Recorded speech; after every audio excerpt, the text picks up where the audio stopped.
Greetings Commanders, my name is Eagle and welcome back to another Warpath video.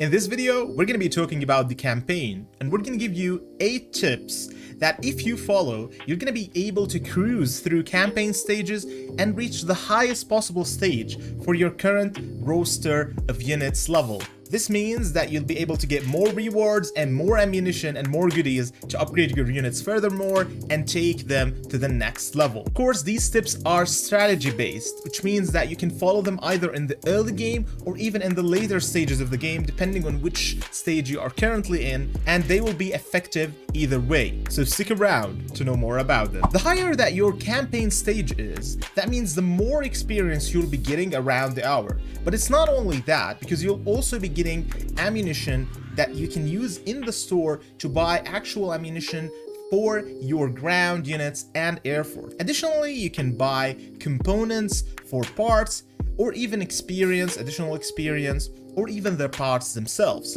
And that actually helps you out a lot in your progression throughout the units so that you can make your units and your roster much stronger than before. The very important essence over here is how do you get to a higher level campaign if your units are already failing at a specific stage? Because as we know, the higher that you go through the campaign levels, the harder it gets, the more tougher these enemies are, and the more powerful your units should be in order to actually surpass that stage. But that's not entirely true, because your units themselves can actually do a lot of stuff with them, strategically speaking, where you can actually go through the next level of the campaign without having to be necessarily that strong or stronger than the enemies that you are actually fighting. So the first tip that I'm gonna actually give you is to check the objective.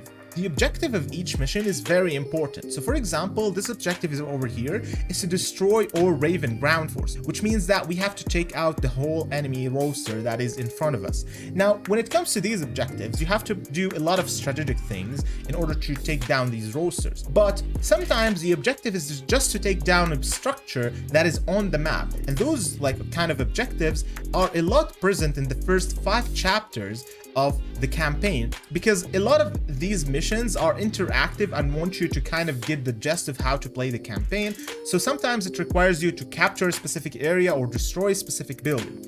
Now, you don't have to necessarily kill all the Raven troops in the area in order to catch that building. You just have to actually destroy that specific building. In that case, you'll just be able to use, for example, bombers or fast ground units, like for example light units or medium units, in order to complete the objective and go through the level without having to actually kill any Raven troops in that specific area. My second tip for you is to avoid using auto attack. Now, auto attack is a functionality where you just click a specific grid on the map and then you click auto attack, and your units will be moving towards that location and fighting anything that is in front of them. The reason why this is not very effective, especially in later stages in the campaign, is because some of your units, for example like my medium tank over here, can just stand in this grid, and this grid will probably lower the whole arsenal of super heavy tanks that is over here.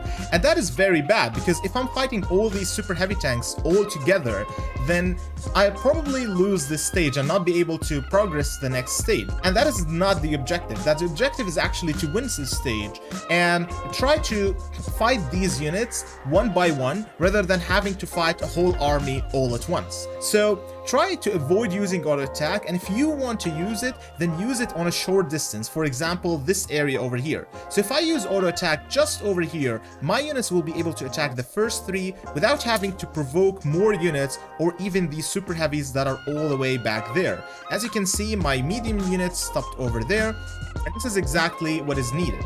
And the reason why this is not also super effective is because, as you can see, my medium units, it's true that I did destroy this area and I kind of got like a good position, but my medium units took a lot of damage. And as you can see, it wasn't really that best of objective, because we kind of lowered even more units and my artillery got some damage as well. Eventually, we did get this right, but when we reach the super heavies area, we need to have the least amount of damage taken so that we can actually take them down without any problem. The third tip that I want to give you is to use the grids to lure enemies to certain positions in order to achieve objectives. So let's show you exactly how to do that.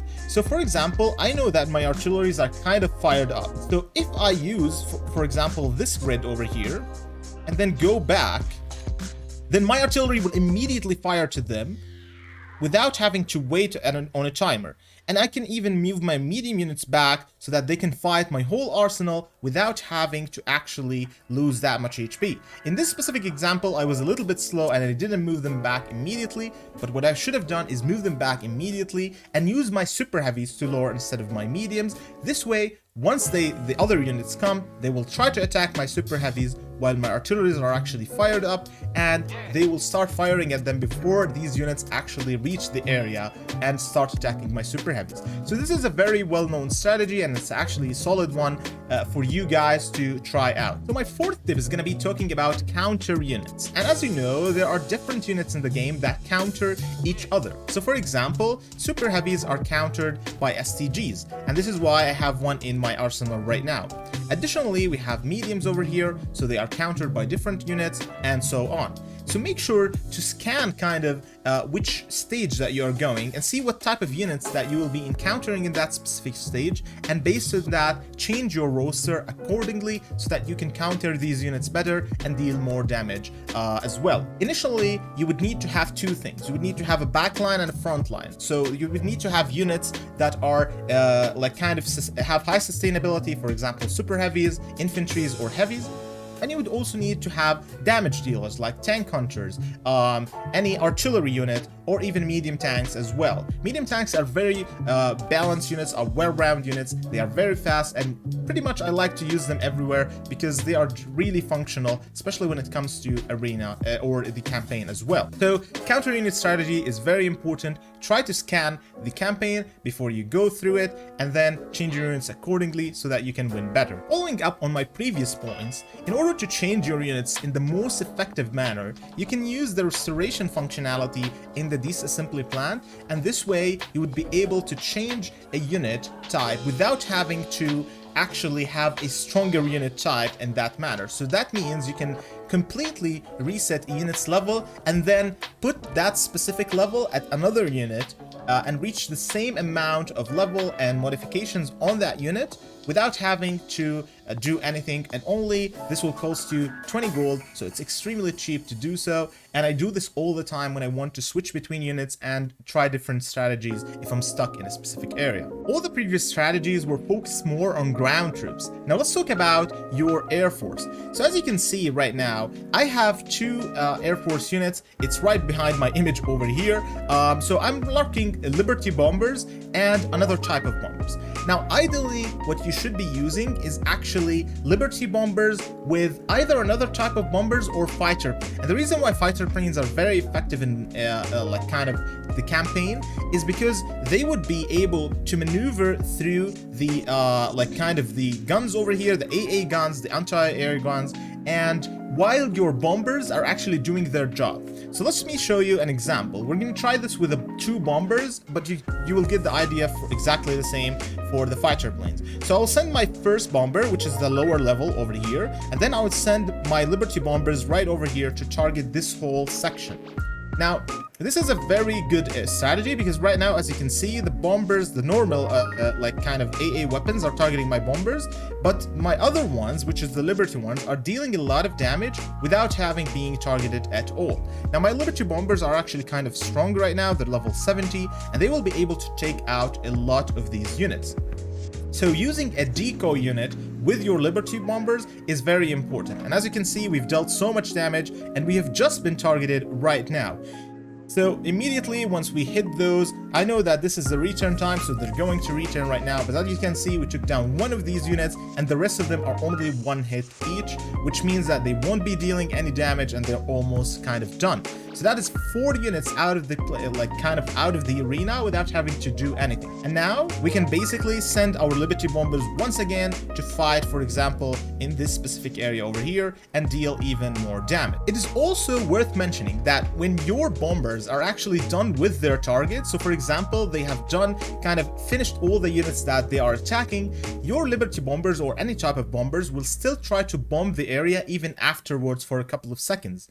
And it's actually best strategy to actually return your bombers manually so that they won't take that much damage. So for example, if I just bombed the objective over here, I would click on return without having to actually wait a couple more seconds for them to automatically return. And this way I will maintain a little bit more of their HP and mitigate some damage from these AA guns. And the final tip that I wanted to give you about the bombers themselves is that you can also target the AA guns first. So if you have, for example, 3 bombers in your arsenal, then you can also immediately target the AA guns, as you can see over here what we're doing, and this way you will take down the AA guns as well as deal some damage to their units. So if we take a look over here, this unit is dealing some damage to the AA gun, and this one will take this AA gun completely out, which means that my airplanes or my bombers will be able to go a couple more rounds afterwards and deal more damage without having to take any damage back.